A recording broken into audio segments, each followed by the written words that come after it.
Hello guys, it's not yet full time at the City Ground. 2 minutes of stoppage time to go. I'm taking the unusual step of starting recording this video before the game is actually finished. So I and you can all get on with our weekends after a dismal Arsenal performance, 1-0 to Nottingham Forest.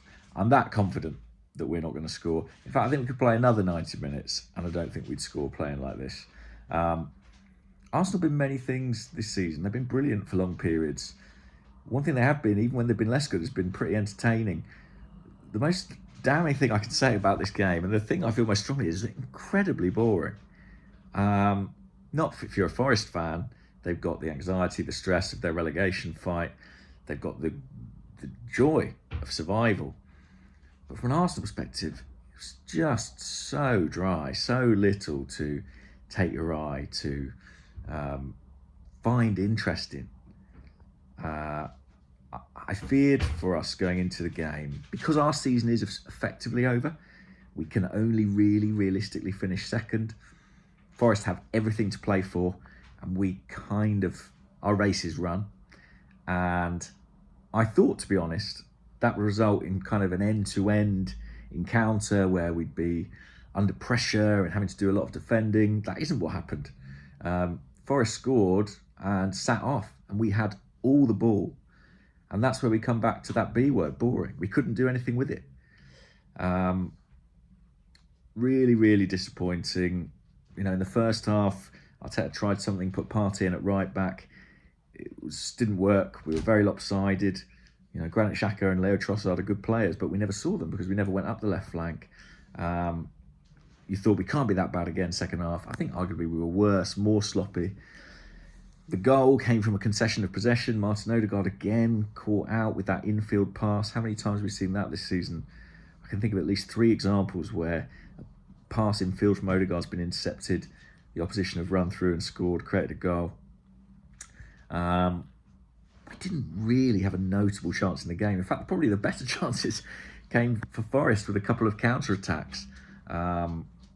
I think of a few shots from the edge of the box, Trossard off a corner, Jorginho from distance. That's really it. It's really disappointing to lose another game. It's disappointing to see the season end with this diminuendo really petering out. You know, that's really what's happening. And it does make you reflect on everything we saw before and make you question it.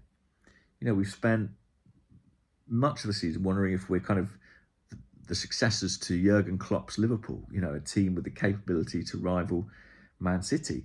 And now, after this recent run, the defensive frailties, the psychological frailties, you find yourself wondering, are we more like Brendan Rodgers' Liverpool? You know, a team who were incredibly exciting and went close, but ultimately weren't really good enough and had to go through another stage of evolution, admittedly under a different coach, to get to the point where they could actually go on and win the thing. I don't know. You know, if Arsenal were still in this race, they would play better than they did today. That is the reality. The wind has gone from their sails. The momentum has gone. People in sport tell you form and momentum aren't a thing. That is so wrong. So wrong. Full-time whistle's just blown. Congratulations, Forest. Arsenal beat a lot of hoodoos this year. Went to a lot of grounds where they've struggled previously. Not this one. I was at this ground when we were knocked out the FA Cup. We were dreadful that day. Outplayed by Forest. Beaten again there today. I wouldn't say outplayed. That's the thing. The game was there for Arsenal. It's hard to break down the massed ranks of a defensive team. But with 80% of the ball, you should be making some sort of opportunities. Man City champions, well, it was coming. It's sort of frustrating on the one hand that we've handed it to them in this fashion by not winning today. But it's also sort of from quite a bitter perspective, quite nice for them to not have the satisfaction of winning it tomorrow. There you go. I won't waste any more of your time. In England, it's a beautiful weekend. Get out, enjoy the weather, do something nice. The season is over. It ended against Brighton, and today's result and performance makes that all the more clear. Maybe we'll have a nice sort of testimonial afternoon against Wolves at the Emirates Stadium next Sunday. I hope so. I hope so. But this was not good. Nearly put me to sleep. Right. Bye, guys.